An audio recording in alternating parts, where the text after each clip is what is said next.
Sumpah ini ngeri banget. Jadi kekacauan yang terjadi di Indonesia itu kan udah sampai jadi topik panas di luar negeri. Nah, ada salah satu media di Rusia yang namanya Sputnik.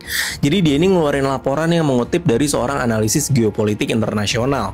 Dia bilang kalau Indonesia sekarang ini sebenarnya lagi menghadapi yang namanya pola color revolution ala barat. Dan ini guys, ternyata pernah kejadian di Serbia, pernah terjadi. Jadi pola color revolution ini intinya pengen ngerubah rezim yang sekarang melalui protes massa yang didesain dan didukung sama kekuatan asing. Nah, di laporan Sputnik ini bilang kekacauan kemarin di Indonesia itu emang ada sutradaranya, dan sutradaranya itu adalah orang asing atau orang barat. Nah, banyak yang nanya, emang kenapa sih Indonesia yang dijadiin target sama penguasa barat? Nah, jadi menurut si analis geopolitik ini ada beberapa alasan kenapa Indonesia sampai dijadiin target sama barat. Ini menarik nih. Pertama, presiden sekarang Pak Prabowo itu nggak sejalan sama agenda barat. Pak Prabowo itu justru malah mempererat hubungan itu sama Cina, sama Rusia, bahkan sampai masuk ke BRICS. Nah, yang kedua, ternyata Indonesia adalah negara pertama Asia Tenggara yang gabung ke BRICS. Yang lainnya itu belum ada.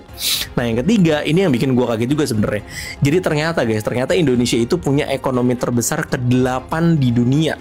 Di ASEAN aja bahkan Indonesia itu paling besar karena penduduknya itu hampir 300 juta orang. Nah, semua faktor inilah yang ngebuat Indonesia ini jadi sasaran paling empuk buat kepentingan barat. Secara lantang mereka bilang tuh ada dua nama besar barat. Yang pertama itu NED atau National Endowment for Democracy. Yang kedua dia bilang itu ada George Soros. Nah, NED sama Soros ini kalau kita lihat emang udah mendanai media lokal di Indonesia dari zaman dulu. Di Indonesia sekarang lagi chaos kan. IHSG ini lagi anjlok, merah. Nah, ada satu emiten yang malah naik, Media Tempo. Bingung gak lu? Aneh banget sumpah, itu anomali anjir. Ada yang main gitu. Ya, itu dari sana, dari luar. Orang yang dari luar hanya menggerakkan kaki tangan yang ada di dalam. Isinya George Soros, David Rockefeller, Bloomberg. Dugaannya sementara tujuannya? Ya jelas tujuannya kan sama aja. Dari dulu juga maunya menjajah, tapi kan caranya lain. Siapa Indro Priyono yang keluar mengatakan ada dalang, sudah ada saya kantongi namanya, kamu dalangnya, kami harus ditangkap Indro Priyono. Kamu berhenti untuk menipu publik dengan manuver politik dengan seolah-olah kamu satu jenderal senior, mantan intelijen yang hebat, kamu nggak dihitung. Nanti terkuak LSM yang dibiayai oleh negara asing. Nanti terkuak media yang sebenarnya pemiliknya adalah orang asing. Perlu saya sebut namanya sekarang? Perlu? Orang bisa mengecek Tempo dapat uang dari mana. Memang ada investasi di saham publik ini dari MDIF, Media Development Investment Foundation. Fund. Dari mana itu?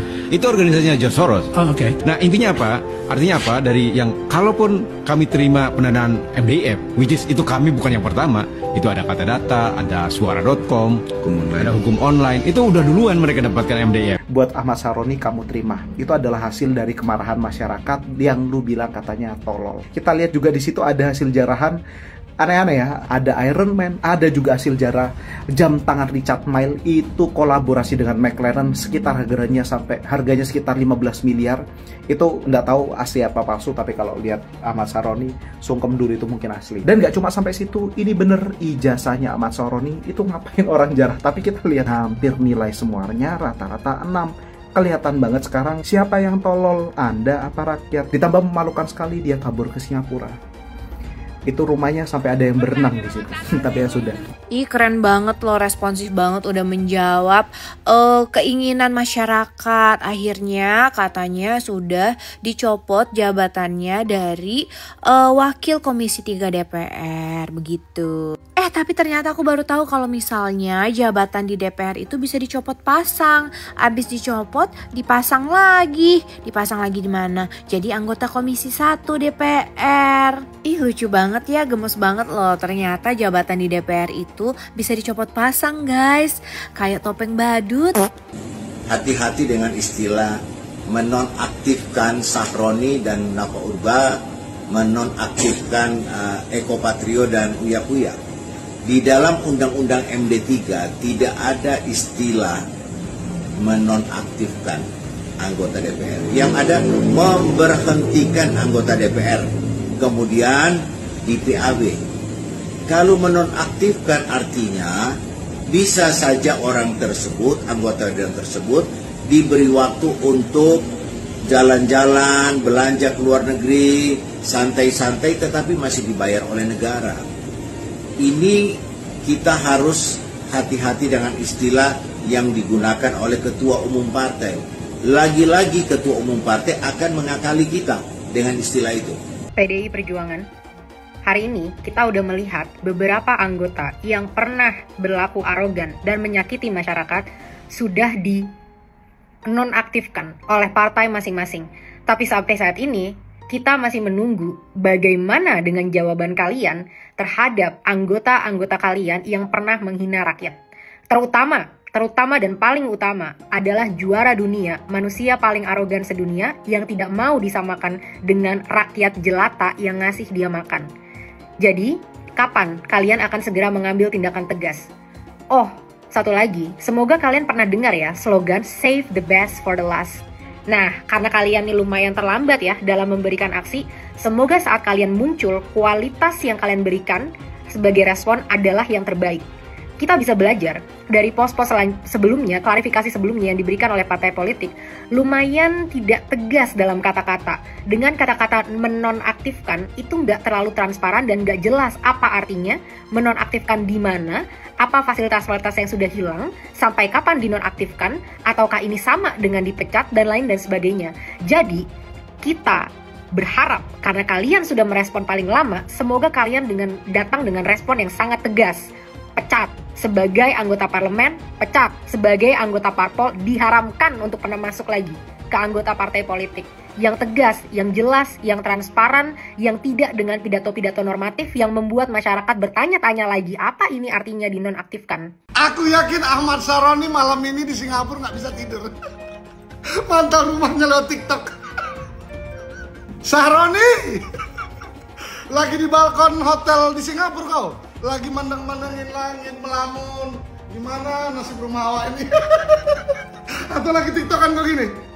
Aduh jamku. Aduh itu betapku, itu tempat aku mandi tuh. Aduh mau ijazahku nilainya bocor banyak 6-nya lagi. Aku senang kali melihatnya. Aku puas sekali pokoknya. Coba dulu absen siapa hari ini yang mengunjungi rumah Bang Ahmad Saroni dan dapat apa aja. Coba tulis di kolom komen absen dulu kalian. Tapi aku mau tanya dulu sama Bang Saroni. Selama ini jadi anggota Dewan Wakil Rakyat Dapil Tanjung Priuk, selama ini kau berbuat nggak buat tetangga-tetangga membuat rakyat Priuk itu? Kok kayaknya tidak ada yang mencegah orang-orang supaya masuk rumahmu, malah ikut-ikutan masuk. Tapi saranku Bang Saroni, malam ini coba meremkan aja dulu matamu, tidurkan aja. Ya jangan nanti kau tiba-tiba ambil kalkulator, kau lihat-lihat, aduh berapa kerugian hari ini ya. Tesla, mobil Tesla, Lexusku, Porscheku, ya kan. Terus tas-tas mewah istriku, aduh. Tambah lagi kutang-kutang. Ya, pokoknya sekarang coba tidurkan aja dulu ya, besok pas bangun, baru kau pikirkan lagi tuh semua berapa harga. Saya warga Tanjung Priok. Sudah lebih dari 10 tahun Ahmad Saroni menjadi DPR. Tapi, apa bukti nyata Ahmad Saroni untuk Priok? Tidak ada. Yang lebih menyedihkan, di masa genting ini justru terdengar kabar Anda berada di Singapura. Padahal seharusnya Anda di tengah warga yang Anda wakili. Solidaritas dengan konstituen Anda sendiri. Para ketua RT dan RW yang saya temui menyampaikan bahwa tidak pernah ada bantuan berarti. Bahkan hal sederhana seperti CCTV lingkungan pun tidak pernah terrealisasi.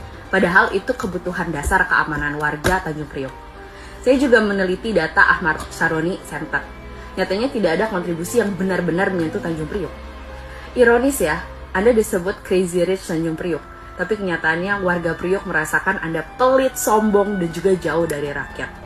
Yang selalu saya ingat setiap menjelang pilkada 2014, 2019, 2024, Anda justru membuat panggung dangdutan berhari-hari, menutup jalan, membuat macet, dan mengundang ibu-ibu pengajian saja. Itu bukan pelayanan, itu pencitraan. Bahkan Anda terkesan rasis, seolah hanya mewakili satu kelompok. Padahal Anda itu adalah wakil rakyat semua agama dan kalangan di Tanjung Priok.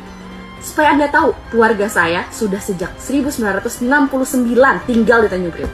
Opung saya, kakek saya adalah pimpinan gereja HKBP Swasembada dengan lebih dari 5.000 jemaat. Sekaligus beliau juga guru di SMPN 30 selama belasan tahun. Ibu saya membuka kantor pengacara di Jalan Raya Priok. Jalan yang sering Anda lewati dengan mobil mewah Anda. Saya sendiri bukan rakyat biasa yang Anda bilang tolol. Saya Ruth Kirana, Gen Z dengan 3 gelar akademik, sarjana hukum, sarjana sastra Inggris, dan juga master kebijakan publik dari Tsinghua University Beijing, universitas yang terbaik di Asia. Saya meraih itu semua dengan beasiswa penuh dari Kementerian Kominfo.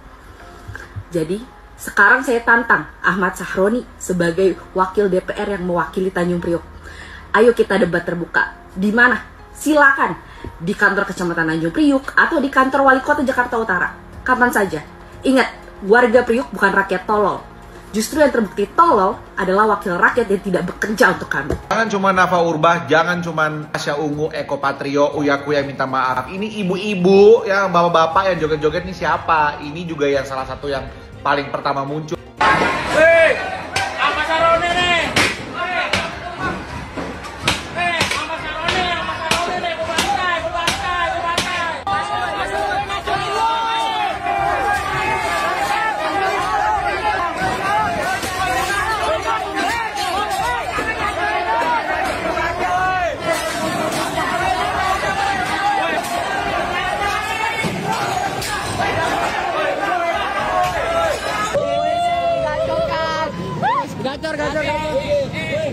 POP. Mana bang?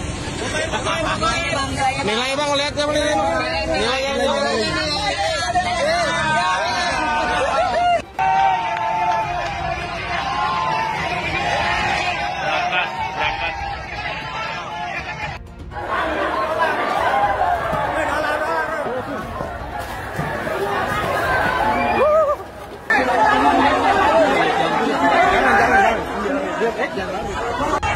Mulai masuk ke dalam, mana manjat. Berbahaya, mulai masuk ke dalam, manjat.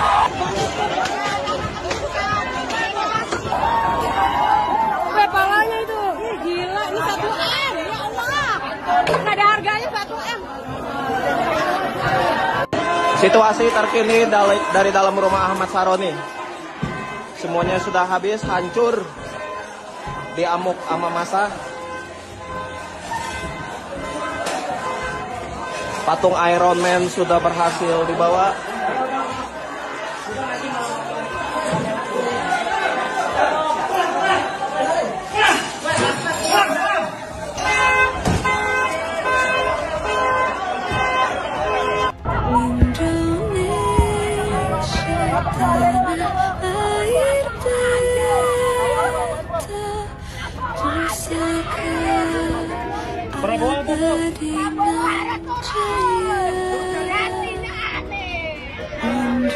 Saya menghimbau semua masyarakat untuk tenang, untuk percaya dengan pemerintah yang saya pimpin. Pemerintah yang saya pimpin akan berbuat yang terbaik untuk rakyat kita. Semua keluhan-keluhan masyarakat akan kami catat dan akan kami tindak lanjuti.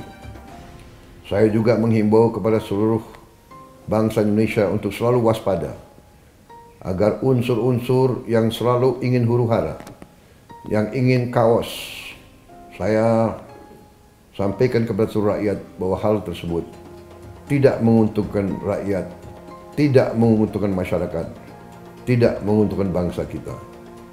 Bangsa kita sedang berbenah diri, bangsa kita sedang mengumpulkan semua tenaga, semua kekuatan, semua kekayaan untuk kita bangkit, membangun negara yang kuat, negara yang sejahtera, negara yang berhasil mengatasi kemiskinan dan kelaparan. Kita akan menjadi bangsa yang maju. Kita akan jadi bangsa yang mandiri, yang berdiri di atas kaki kita sendiri. Kita akan menjadi negara industri yang tidak kalah dengan negara-negara lain. Untuk itu, kita harus waspada, kita harus tenang, dan kita tidak boleh mengizinkan kelompok-kelompok yang ingin membuat huru-hara dan kerusuhan. Ketua umum saya memerintahkan saya untuk menyampaikan secara langsung. Kita semua di sini, 8 partai, jangan sampai lembaga partai politik yang ada di bumi ini, kita nggak dihargai, Pak. Tolonglah, Pak, dihargain satu sama lain, Pak. Kalaupun mau tangkap, misalnya Bapak berkomunikasi dengan pimpinan partai, kita anterin itu orang, Pak, ke Bapak. Jadi lebih enak. Hubungan kelembagaannya ada. Kalaupun dia terpidana, dalam konversi pers terakhir aja saya katakan, Pak, kalau di mana yang bersangkutan dalam proses penyelidikan tindak pidana, silakan kerjakan. Jadi kita nggak melindungi, Pak. Pasti kita akan dukung penegakan hukum yang Bapak lakukan. Jadi terminologi OTT ini sebenarnya kami tidak pernah menyampaikan pimpinan. Ini adalah terminologi yang mungkin menjadi sebuah kebiasaan gitu, budaya, atau ya masyarakat menganggap ini adalah sebuah istilah gitu, OTT, operasi tertangkap tangan. Oleh karena itu maka penanganan, cara-cara penindakannya pun kami juga lakukan secara extraordinary crime, tapi dengan batasan berdasarkan aturan, norma, undang-undang yang menjadi payung hukum yang bisa dilakukan oleh Komisi Pemberantasan Korupsi. Aku baru ngeliat ada video dari Ahmad Syaroni, lagi nih manusia satu ini nih ya, dari Nasdem, bilang harusnya kalau mau penangkapan laporan dulu lah sama ketua partai. Otaknya di mana nih orang gitu ya? Udah jelas laporan ke ketua partai biar apaan? Biar dihilangin barang buktinya. Biar apa? Biar disupport, biar saling disembunyiin kalian sesama pegawai partai. Nih ya, kita bayar orang ini 104 juta per bulan buat memperjuangkan teman-teman separtainya, bukan buat memperjuangkan kesejahteraan masyarakat, memberantas korupsi di Indonesia. Siapapun karyawan DPR yang berani-berani pengen terus melanggengkan korupsi di Indonesia, siap-siap aja kita pecat kalian. Ingat nih ya, Ahmad Syaroni dari Nasdem, jangan pernah pilih orang ini, jangan pernah pilih partai ini lagi. Bubarin DPR ini kadang-kadang nih ya, masyarakat boleh kritik, boleh komplain, boleh caci maki, nggak apa-apa kita terima. Tapi ada adat istiadat yang mesti disampaikan. Jangan dikit-dikit DPR ngomongin masalah ini dihujat. Maka jangan menyampaikan hal-hal seenaknya, bubarin DPR. Jangan. Mental manusia yang begitu adalah mental orang tertolol sedunia. Catat nih, orang yang cuman mental bilang bubarin DPR, itulah orang tolol sedunia. Aku bener-bener murka banget ya, lihat kearoganan dari karyawan kita di DPR, Ahmad Syaroni dari Partai Nasdem. Kenapa kita minta untuk bubarkan DPR? Satu, mereka udah gagal dalam menjalankan mandat dari masyarakat yang diberikan kepada mereka. Tapi kalau bicara dengan tunjangan, ngatain tolol pun berani mereka kepada masyarakatnya. Luar biasa ini ya, karyawan rakyat kita yang nggak tahu diri. Ahmad Syaroni, denger ya, aku adalah juara debat se-Asia Pasifik di Nanyang Technology University tahun 2014, waktu dulu aku jadi mahasiswa. Aku adalah mahasiswa 1 berprestasi GEM tahun 2014. Aku mewakili Indonesia dan masuk sampai kuarter final di lomba debat dunia di Berlin tahun 2012. Jadi, saat kamu ngatain kita tolol, aku kasih kamu bukti ya. Kita lihat siapa yang sebenarnya bener-bener tolol di sini. Sekarang aku mau bahas nih ya, kata-kata kamu di konferensi pers itu. Kita harus menjunjung adat istiadat. Adat istiadat apa yang kamu junjung? Kita sebagai masyarakat Indonesia, adat istiadat kita adalah solidaritas, kesejahteraan, persatuan. Adat istiadat apa yang kamu bela? Maling uang rakyat, korupsi, janji-janji palsu. Itu tidak mewakili masyarakat Indonesia lagi. Itu mewakili kamu, partaimu, dan kepentinganmu. Apa sih capaian pekerjaan kamu sampai saat ini gitu ya? Aku lihat kamu di Instagram seneng banget tuh untuk pamer-pamer kekayaan ya kan. Wah, crazy rich Indonesia man, sultan gitu, motornya, mobilnya, wow, wadidaw, kaya banget lu bro. Kalau beneran kaya dan udah kaya, kenapa masih maruk mau mempertahankan tunjangan dari pajak hasil kerja rakyat Indonesia yang bekerja dengan sangat keras, sangat jujur, desak-desakan di transportasi, susah cari pekerjaan yang pengen kamu pajakin kemana-mana itu. Ngapain mau ngambil duit kita kalau memang kamu sudah crazy rich? Nah sekarang kita bahas nih kesombongan kamu, ya kan? Katanya orang tolol sedunia. Tahu diri ya, kalau berani ngatain bos kamu, setidaknya jangan dimakan duitnya. Udah setiap hari dimakan duitnya, di-enjoy tanggungannya, bisa gila hormat petantang-petenteng, ngatain tolol lagi. Sekarang aku mau kamu mikir dua hal. Yang pertama, kita adu debat deh. Kita nggak usah saling ngatain tolol, kita adu debat aja gimana. Ini topiknya tentang tunjangan ya. Apakah tunjangan DPR itu berkontribusi terhadap kesejahteraan masyarakat atau enggak? Kalau kamu kalah, gagalkan tunjangan DPR. Kalau aku yang kalah, dengan legowo aku akan support kamu untuk dapat tunjangan itu. Gimana? Berani nggak? Ditonton tuh sama seluruh masyarakat kamu. Kedua, coba kalau bisa sekali-sekali baca sejarah, terutama tentang revolusi Prancis di abad ke-18. Nggak usah jauh-jauh ke Prancis deh, tahun 98 aja. Kamu udah ada kan tahun itu kan? Lihat tuh, diktator 32 tahun jatuh di tangan masyarakat. Karena apa? Gagal mensejahterakan petantang-petenteng lagi dia dan sekeluarga. Ahmad Syaroni, jawab ya tantangan debat dari aku. Kapan? Kasih tahu. Kita jalankan, kita laksanakan. Banyak juri-juri debat yang profesional. Jangan ambil dari teman-teman kamu lagi. Nggak punya empati mereka semua soalnya. Sorry Anies terbaik. Indonesia butuh Anies. Setujukah Anies presiden? Anies. Catat nih, orang yang cuman mental bilang bubarin DPR, itulah orang tolol sedunia. Segelintir orang ada, saya kira mereka entah sadar atau tidak sadar, mereka ya itu sudah jadi antek-antek asing. Nggak apa-apa saya bicara di depan wartawan. Saya katakan mereka sadar atau mereka antek asing. Mereka tidak suka Indonesia bangkit. Mereka tidak suka Indonesia bangkit. Saya katakan mereka tidak suka Indonesia bangkit. Tapi kita yang akan bangkit bersama Indonesia. Kita berada di atas jalan yang benar. Percaya sama saya. Kita berada di atas jalan yang benar. Kita akan menuju kebangkitan bangsa Indonesia karena kita akan kuasai kembali kekayaan bangsa Indonesia untuk rakyat Indonesia. Besok Ustadz Somad tolong datang ke kantor pajak. Saya datang, saya taat pajak. Orang bijak taat pajak. Datang sebagai warga negara Indonesia yang baik. Saya datang. Ada apa Pak Kepala Pajak? Ya Ustadz, sudah kami cek, ternyata pendapatan YouTube 1 bulan 150 juta, Ustadz bayar pajak. Bapak cek kemana duit itu mengalir dari YouTube. Tidak ada seperak pun ke rekening saya. Langsung beli beras, beli minyak, beli kompor, beli kelas, beli semuanya. Justru saya yang minta kepada pegawai-pegawai pajak, bersedekahlah kalian di jalan Allah Subhanahu wa taala. Karena kalian menghitung, mengumpulkan uang. Kalau kalian tidak bisa bersedekah, zalim, aniaya, neraka jahanam tempat kalian. Cuman ngomongnya nggak sekeras itu. Kalau kalian tidak bersedekah, kalian masuk neraka jahanam. Jangan ketika kita difitnah, kita dianiaya, diam. Kalau kita diam jadi fitnah, merajalela, jadi dosa orang. Kita mesti jelaskan. Setelah kita jelaskan orang tetap fitnah kita, itu kita nggak salah lagi. Makanya saya berani katakan di sini, hei orang miskin, hei orang melarat, tidak usah bayar pajak karena pemerintah haram mengambil pajak dari orang-orang miskin dan melarat, saudara. Allah mewajibkan zakat hanya kepada orang kaya. Haram ambil pajak dari rakyat, saudara. Haram, apalagi dari rakyat miskin yang melarat, yang nyari kerja susah, yang makan susah. Haram kau ambil pajak dari mereka. Lalu Prabowo lengserkan dia, setuju gak? Setuju gak? Dukung tidak? Takbir! Kita akan seret mereka semua untuk dijebloskan ke dalam penjara. Takbir! Setuju tidak? Setuju tidak? Enggak berkelahi, ayo kita adu biar dia berkelahi. Tidak ada cerita Ahok dengan Anies. Ketika saya kalah, saya langsung kasih Anies ucapan segala macam. Tapi yang tidak bisa saya terima, ketika Anda menang, Anda pidato memecah belah bangsa. Bahwa Jakarta udah kembali ke pangkuan pribumi yang dijajah selama ini. Itu teksnya di mana-mana. Itu sangat memecah belah bangsa. Saya ini asli Indonesia sesuai undang-undang loh. Apa kata saya namanya Ahok? Itu yang tidak betul seorang Anies lakukan.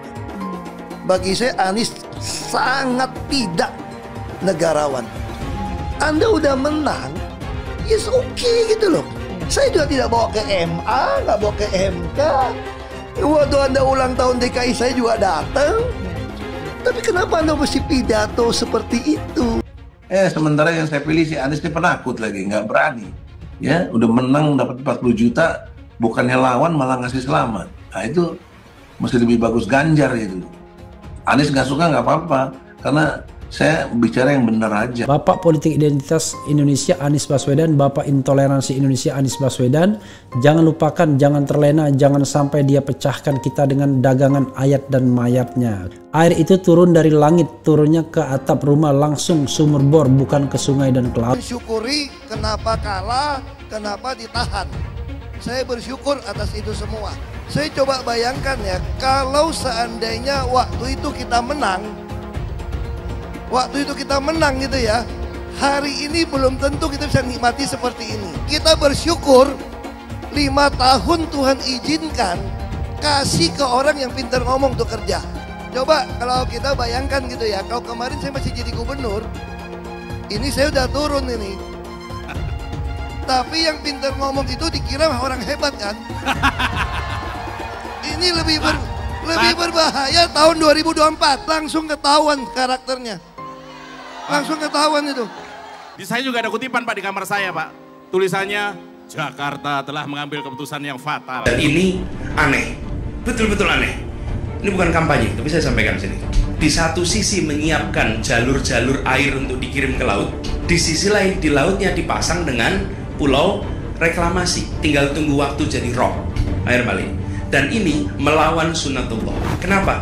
Air itu turun dari langit ke bumi, bukan ke laut. Harusnya dimasukkan ke dalam bumi, masukkan tanah. Di seluruh dunia air jatuh itu dimasukkan ke tanah. Bukan dialirkan pakai gorong-gorong raksasa ke laut. Jakarta telah mengambil keputusan yang fatal. Bukan banjir, itu memang parkir air. Bukan banjir, itu memang parkir air. Penjajahan di depan mata itu di Jakarta. Di tempat lain penjajahan mungkin terasa jauh, tapi di Jakarta, bagi orang Jakarta, yang namanya kolonialisme itu di depan mata, dirasakan sehari-hari. Dulu kita semua pribumi ditindas dan dikalahkan. Kini telah merdeka, kini saatnya kita menjadi tuan rumah di negeri sendiri. Halo sahabat cuan, kembali lagi dengan saya Johannes Leo. Jadi saya dapat pertanyaan yang sangat menarik banget. Kalau saya bisa mengulang balik waktu dengan pengetahuan sekarang, di saat misalnya saya masih punya income sebesar gaji UMR, apa yang bakal saya lakukan? Jadi pada intinya, pertanyaannya adalah, kalau punya knowledge seperti sekarang, apa yang akan saya lakukan kalau mengulang balik waktu? Saya akan bagikan di video ini apa yang bakal saya kerjakan. Misalnya saya balik waktu dan saya punya gaji hanya UMR. Saya akan breakdown apa saja yang bakal saya kerjakan, investasinya di mana, dan sampai detailnya. Jadi tonton video ini sampai habis. Pertanyaannya adalah, gaji UMR itu gimana cara investasinya? Kita pertama harus tahu dulu, UMR itu berapa. Seandainya tinggal di Jakarta, jadi saya akan pakai upah minimum, yaitu sekitar 5 juta. Kita lihat dari 5 juta ini, apa saja sih yang bisa diinvestasikan dan gimana caranya seni kita mengatur uang. Setiap orang punya masalah masing-masing. Semua orang punya kebutuhan masing-masing. Kebutuhan saya dan kebutuhan kalian sudah pasti berbeda. Tapi kalau saya bisa balik waktu dan gaji hanya 5 juta, ini yang bakal saya lakukan. Pertama yang akan saya lakukan adalah cari extra income atau side hustle, atau dikenal dengan pekerjaan sampingan. Kalian bisa cari side hustle mungkin dari pekerjaan sampingan seperti fotografer atau menjadi editor. Tujuan kita mencari side hustle supaya kita bisa investasi lebih banyak lagi. Tapi sebagai permintaan kalian, saya akan contohkan hanya dengan gaji UMR saja, yaitu 5 juta. Dengan 5 juta ini, apa yang mesti saya lakukan? Yang pertama adalah yang saya bisa atur, yaitu expenses atau pengeluaran. Saya akan budgeting living cost, mau itu biaya kosan, biaya makan, itu semua maksimal mentok di 3 juta. Pengeluaran bisa di bawah 3 juta dan nggak lebih dari angka 3 juta. Kenapa? Karena kita butuh untuk bisa investasi dengan 1,5 juta sampai 2 juta. Step pertama, sediakan dana cadangan 3 bulan dari pengeluaran. Kenapa bukan siapin 6 bulan hingga 12 bulan? Karena nanti kelamaan. Mending kita mulai dulu investasinya lebih cepat. Kalau kita penghasilannya 5 juta dan pengeluarannya 3 juta, 3 bulan dari pengeluaran adalah kita harus menyisihkan sebesar 9 juta rupiah. untuk kita bisa nabung kira-kira 1,5 juta hingga 2 juta per bulan, kita bisa kumpulin sekitar 5 bulan untuk mencapai 9 juta rupiah. Jadi kalian sabar dulu untuk melakukan investasi. Kita bisa gunakan 5 bulan ini untuk belajar dan latihan trading terlebih dahulu. Kita lanjut ke step yang kedua. Karena modal kita untuk trading dan investasi itu terbatas, yaitu hanya 2 juta per bulan, jadi kita buat 3 skenario. Ketiga skenario ini tergantung pilihan dan kondisi masing-masing. Jadi karena modal saya kecil, maka saya pakai strategi yang sangat agresif. Saya tidak akan memilih investasi seperti obligasi atau taruh duit di deposito. Karena kalau dapat 4% dari 24 juta, itu hanya 1 juta per tahun. Jadi bukan sesuatu yang akan mengubah hidup kita. Belum lagi rupiah yang melemah, karena inflasi 6% per tahun. Kalau kita deposito dan mendapatkan return atau cuan 4% setahun, kita masih mengalami kerugian 2% setelah melakukan deposito karena inflasi tersebut. Apalagi kalau kita tidak melakukan apa-apa. Daya beli uang kita akan berkurang 6% setiap tahunnya. Untuk itulah saya mau cuan setidaknya 15% hingga 20% minimal untuk mengalahkan inflasi. Jadi semua skenario ini tergantung kondisi masing-masing dan seberapa kepepet dan ingin mengubah hidup kita. Skenario pertama, saya akan menaruh semuanya 2 juta setiap bulannya di investasi yang resikonya tinggi, tetapi memberikan cuan yang tinggi juga, seperti Bitcoin. Ini adalah pendekatan yang sangat agresif karena resikonya tinggi. Tetapi kalau kita lakukan dengan benar, maka cuannya juga akan tinggi juga. Anggaplah cuannya setiap tahunnya adalah 30%. Kalau saya tabung 2 juta setiap bulannya secara berkala di Bitcoin dengan ekspektasi 30% per tahun, dengan strategi ini kemungkinan kita akan melihat portfolio kita miliaran setelah 10 tahun ke depan. Skenario kedua, saya akan 50-50.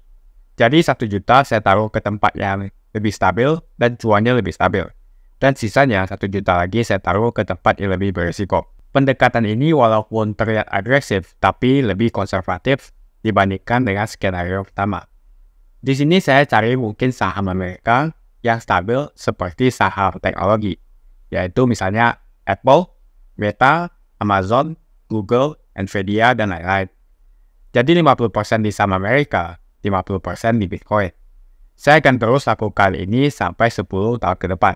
Setiap bulannya saya tabung 2 juta hingga 10 tahun. Dengan strategi ini, kemungkinan kita akan melihat portfolio kita menyentuh miliaran 10 tahun ke depan. Baik itu skenario 1, skenario 2, dan skenario 3, kita invest konsisten di instrumen yang sudah kita tentukan setiap bulannya. Sekarang kita masuk ke skenario ketiga. Untuk skenario ketiga, kita butuh untuk mempelajari skill trading.